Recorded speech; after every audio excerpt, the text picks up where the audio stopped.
جس گھر میں عورت کی 5 ناپاک چیزیں پڑی ہوں وہاں غربت ضرور آتی ہے۔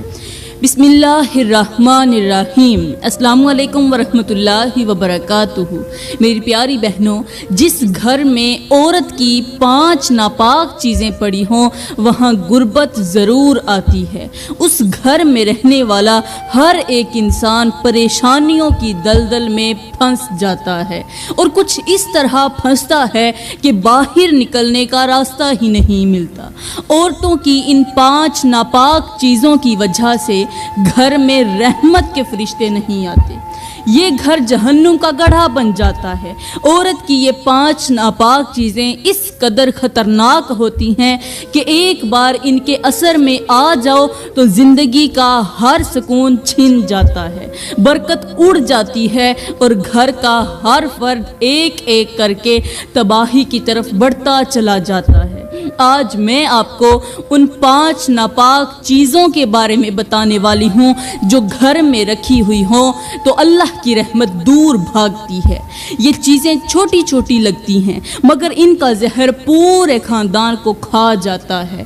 جس گھر میں یہ 5 چیزیں موجود ہوں وہاں رزق کی تنگی، وہاں بیماریاں، جھگڑے اور بدبختی کا طوفان اٹھتا ہے۔ فرشتے اس گھر کا رخ تک نہیں کرتے، شیطان وہاں ڈیرے ڈال لیتا ہے اور گھر کے سکون کو کھا جاتا ہے۔ میری بہنوں، کہتے ہیں کہ ایک شخص حضرت سیدنا علی کی خدمت میں حاضر ہوا، آنکھوں میں آنسو تھے، دل میں درد کا ایک سمندر موجزن تھا۔ وہ ادب سے عرض کرنے لگا، یا علی، میرا گھر گھر نہیں رہا بلکہ غم اور پریشانی کا ایک میدان بن چکا ہے۔ غربت نے میرے دروازے پر ایسی زنجیر ڈال دی ہے کہ خوشیاں میرے دروازے کے اندر داخل ہونے کا راستہ ہی بھول گئی ہیں۔ قرض میرے کندھوں پر ایسا بوجھ بن چکا ہے جو ہر گزرتے دن کے ساتھ مزید بھاری ہوتا جا رہا ہے۔ رات کو بستر پر لیٹتا ہوں تو نیند نہیں آتی، دن بے چین ہے، راتیں بے سکون ہیں۔ یا علی، کبھی کبھی تو یوں محسوس ہوتا ہے جیسے میں زندگی نہیں گزار رہا بلکہ زندگی مجھے گزار رہی ہے۔ میری ہنسی کو تو زمانہ دیکھتا ہے مگر میرے آنسو رات کی تاریکی دیکھتی ہے۔ لوگ کہتے ہیں صبر کرو، مگر انہیں کیا معلوم کہ صبر بھی کبھی کبھی زخمی ہو جاتا ہے۔ میرے گھر کے برتن خاموش ہیں مگر ان کی خاموشی میں بھوک کی چیخیں سنائی دیتی ہیں۔ میری جیب تو پہلے سے ہی خالی ہے مگر اس سے زیادہ میرا دل خالی ہو چکا ہے۔ میں نے ہر دروازے پر دستک دی، ہر امید کا دامن پکڑا مگر نصیب کی آندھی ہر سہارا اڑا کر لے گئی۔ میرے بھائیوں، اگر آپ بھی انہی بیماریوں میں مبتلا ہیں تو میں آپ سے گزارش کرتی ہوں کہ میرا ایک ایک لفظ نوٹ کیجیے گا اور دل کے کانوں سے سنیے گا۔ انشاءاللہ آج کے بیان میں آپ کی تمام پریشانیاں جڑ سے ختم کر دیں گی۔ وہ دکھی شخص رو کر کہنے لگا، یا علی، میں تھک گیا ہوں، اتنا تھک گیا ہوں کہ اب اپنے ہی قدموں کی آواز بوجھ لگتی ہے۔ ایسا لگتا ہے جیسے قسمت نے میری زندگی کے صفحے پر خوشیوں کی سیاہی ختم کر دی ہو۔ وہ شخص مزید رو کر کہنے لگا، یا علی، کل میں اپنے والدین کی قبر پر گیا تھا، ان کی قبر کے پاس بیٹھ کر اتنا رویا کہ میرا دل چاہتا تھا کہ ابھی جیتے جی قبر کے اندر اتر جاؤں اور اس دنیا کی ہر پریشانی سے ہمیشہ کے لیے جان چھڑا لوں، مگر پھر اچانک خیال آیا کہ خودکشی تو حرام ہے، ورنہ میرا دل تو کب کا اس دنیا سے ہار چکا ہے۔ یہ الفاظ سن کر حضرت سیدنا علی المرتضیٰ شیر خدا کرم اللہ وجہ الکریم کی آنکھیں بھی نم ہو گئیں۔ سبحان اللہ، وہ کیسے لوگ تھے جن کے دل دوسروں کے درد سے دھڑکا کرتے تھے۔ کسی غریب کی آہ سنتے تو ان کی آنکھوں میں آنسو آ جاتے تھے، کسی یتیم کی سسکی سنتے تو ان کے دل کانپ اٹھتے تھے، کسی مجبور کی فریاد سنتے تو ان کی راتوں کی نیند اڑ جاتی تھی۔ لیکن افسوس، آج کا زمانہ بدل گیا ہے۔ آج اگر کوئی اپنے دل کا زخم لے کر کسی کے پاس جائے تو اکثر لوگ مرہم رکھنے کی بجائے سوال کرنے لگتے ہیں کہ زخم لگا کیسے۔ اگر کوئی اپنے دکھوں کی داستان سنائے تو بہت سے لوگ درد محسوس کرنے کے بجائے موضوع ہی بدل دیتے ہیں۔ دنیا کی مارکیٹ میں سہارا دینے والے کم اور تماشا دیکھنے والے زیادہ ملتے ہیں۔ آج غریب انسان آسمان کی طرف دیکھ کر اپنے پیدا کرنے والے رب سے فریاد کر رہا ہے، یا اللہ مجھے اپنی غربت کا اتنا دکھ نہیں جتنا اپنی تنہائی کا دکھ ہے۔ روٹی کی کمی نے مجھے اتنا نہیں تھکایا جتنا لوگوں کی بے حسی نے تھکا دیا ہے۔ میں جب اپنے درد سنانے کے لیے کسی دروازے پر جاتا ہوں تو یوں محسوس ہوتا ہے جیسے میرے الفاظ واپس لوٹ آتے ہیں۔ میری آہیں میرے سینے سے تو نکلتی ہیں مگر کسی کے دل تک نہیں پہنچتی۔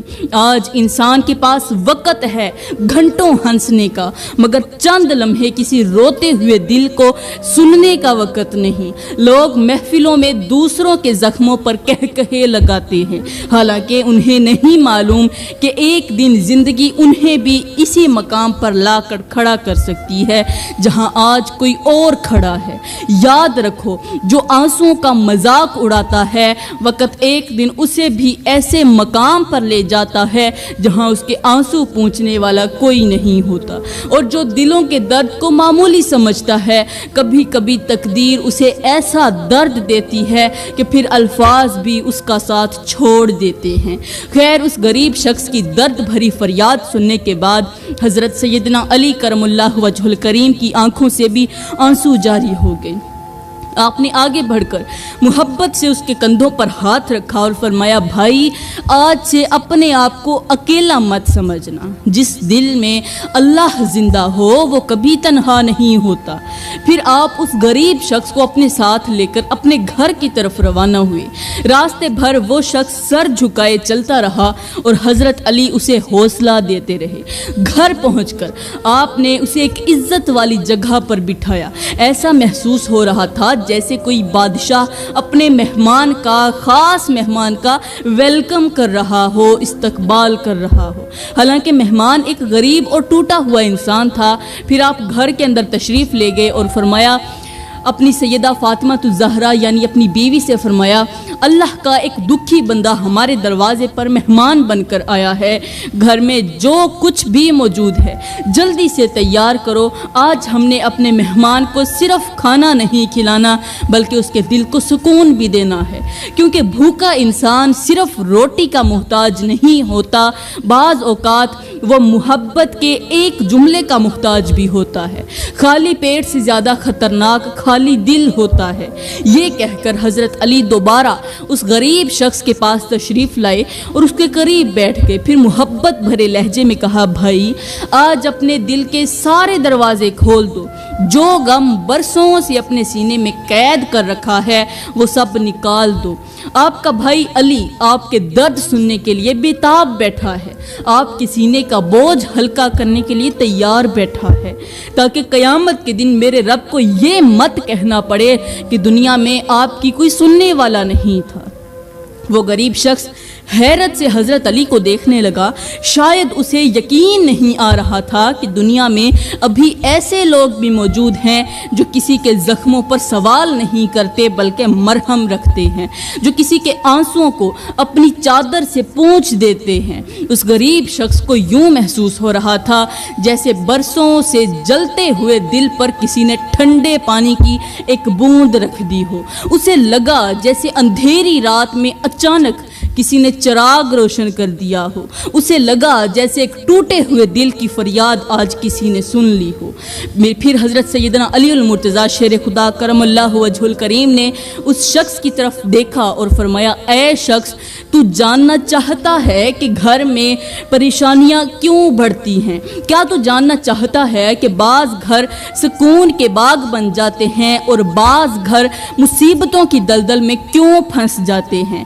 بعض انسان دنیا سے تنگ کیوں آ جاتے ہیں؟ وہ خودکشی کرنے کو اپنے لیے ایک فریضہ کیوں سمجھنے لگ جاتے ہیں؟